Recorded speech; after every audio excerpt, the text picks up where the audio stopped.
Buenas tardes a todos, bienvenidos a Aula Abierta. Soy Moisés Méndez y hoy, antes de empezar, quiero que pensemos en una cosa.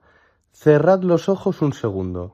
¿Cuántas veces habéis oído la frase "yo tengo un sueño"? Seguro que muchas, pero ¿realmente sabemos qué dijo Martin Luther King aquel día? ¿Y qué tiene que ver con la escuela de hoy? De eso vamos a hablar. Y para acompañarme, tengo el placer de contar con un invitado de lujo. Eduard Solé, doctor en Ciencias de la Educación por la Universidad de Barcelona, máster en Mediación Intercultural y Convivencia y licenciado en Pedagogía. Actualmente coordina el Departamento de Diversidad, Convivencia e Inclusión de la Fundación Bofill, donde lleva más de 15 años diseñando programas de intervención intercultural en centros educativos de toda Cataluña. Eduard, bienvenido. Muchas gracias por acompañarnos. Hola Moisés, muchísimas gracias por la invitación. Encantado de estar aquí.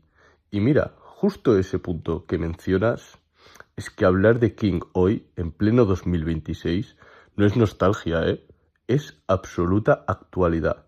Lo vemos cada semana en los centros con los que trabajamos.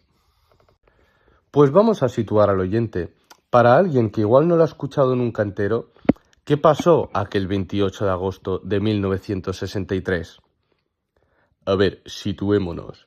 Estados Unidos, plena lucha por los derechos civiles. Frente al monumento a Lincoln, en Washington, se reúnen más de 250.000 personas.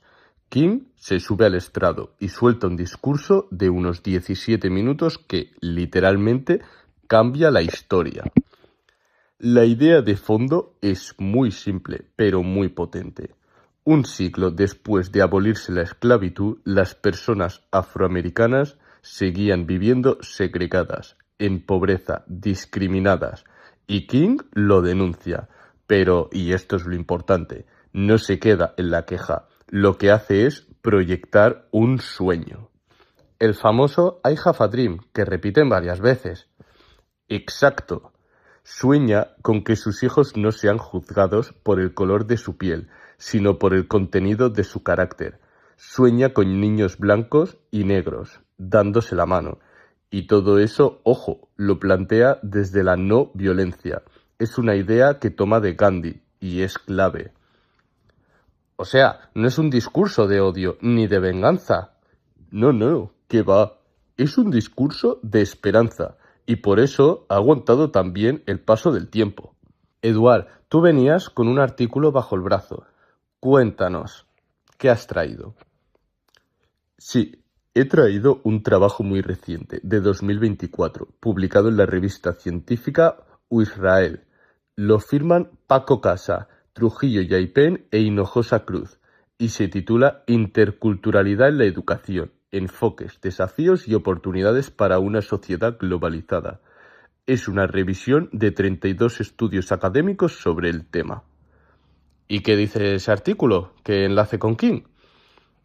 Pues mira, conecta de una forma que casi sorprende. Estos autores defienden que la interculturalidad en el aula no es solo que convivan culturas distintas, eso sería multiculturalidad a secas. Lo intercultural es otra cosa. Implica que las culturas se reconozcan entre sí, que dialoguen y que se enriquezcan mutuamente. O sea, que el sueño de King, traducido al lenguaje pedagógico, sería educación intercultural. Casi literal, Moisés.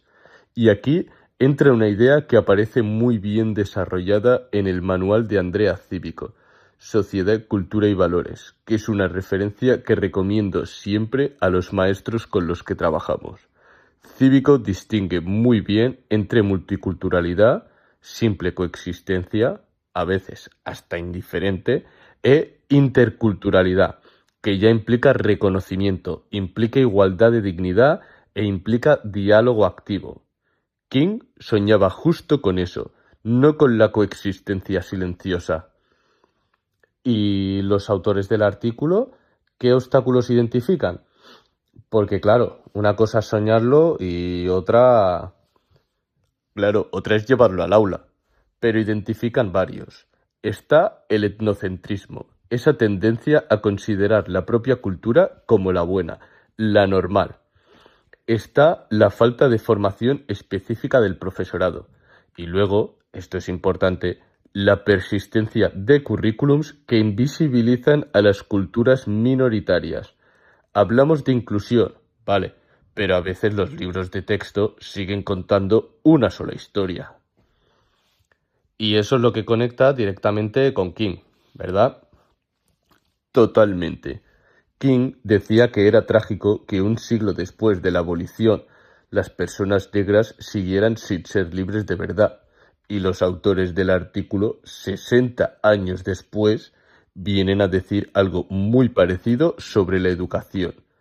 Tenemos discursos preciosos sobre diversidad, sí, pero las prácticas reales del aula van muy por detrás. Bajemos a tierra. ¿Qué situaciones de hoy te recuerdan a lo que King denunciaba? Muchas. Podríamos llenar el podcast solo con esto. Pienso en el racismo cotidiano que sigue habiendo en muchas escuelas. Niños y niñas migrantes a los que algunos docentes, de forma inconsciente, no siempre con mala intención, les ponen menos expectativas. Pienso también en la situación del pueblo gitano en España, que lleva siglos siendo sistemáticamente excluido del éxito escolar. Hay datos preocupantes de absentismo y abandono, la verdad. Sí, y ojo, no es porque a esas familias no les importe la educación, como a veces se ha dicho de forma muy injusta, es porque el sistema no siempre les hace sitio. Y luego está la islamofobia, niñas con yihad que son señaladas, miradas con sospecha o directamente excluidas en algunos contextos. Eso es lo opuesto totalmente al sueño de King.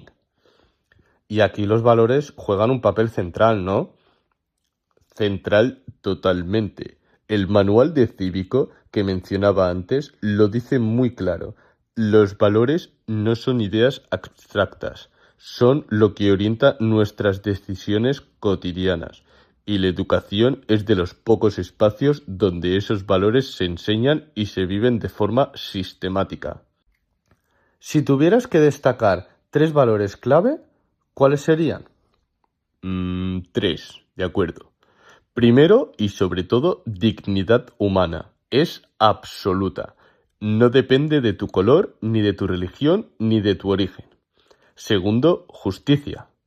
Pero bien entendida, no es dar lo mismo a todos, es dar a cada uno lo que necesita. Y tercero, fraternidad, que es la palabra que más usaba King. Tratar al otro como a un hermano, no como a un rival. Esos 3 valores aparecen, además, en la Declaración Universal de los Derechos Humanos. Exacto, en el primer artículo, literalmente. Todos los seres humanos nacen libres e iguales en dignidad y derechos, y dotados como están de razón y conciencia. Deben comportarse fraternalmente los unos con los otros. Es que parece escrito por King, o al revés. Eduard, vamos a ir cerrando. Si tuvieras que dejarle un mensaje a un futuro maestro que escuche este podcast, ¿cuál sería? Le diría 2 cosas. La primera, que el aula es uno de los lugares más poderosos del mundo, porque ahí se forman las personas que decidirán cómo será la sociedad dentro de 20 años. Cada gesto cuenta, cada gesto. La segunda, que educar en igualdad no es ser neutral. No basta con tratar a todos por igual. Hay que mirar quién parte de más atrás y darle apoyo. Eso es justicia educativa y eso es, en el fondo, el sueño de King traducido al aula. Es bonito pensar que ese sueño no es un recuerdo histórico, sino una tarea pendiente que cada generación recoge. Por eso, después de tantos años en esto, sigo con la misma ilusión, de verdad, porque cuando entras en un aula con esa conciencia, sabes que estás haciendo a tu escala lo mismo que hizo King a la suya. Imaginar un mundo mejor y trabajar para que sea posible. Eduard Soler, muchísimas gracias por acompañarnos hoy y por ilustrarnos con tu sabiduría. Gracias a vosotros. Ha sido un placer, de verdad. Y hasta aquí, Aula Abierta. Si os ha gustado, compartidlo con quien creáis que lo pueda aprovechar. El sueño de King no se cumplió en 1963, pero cada día se reescribe en cada aula del mundo. Un saludo y hasta el próximo programa. Muchas gracias.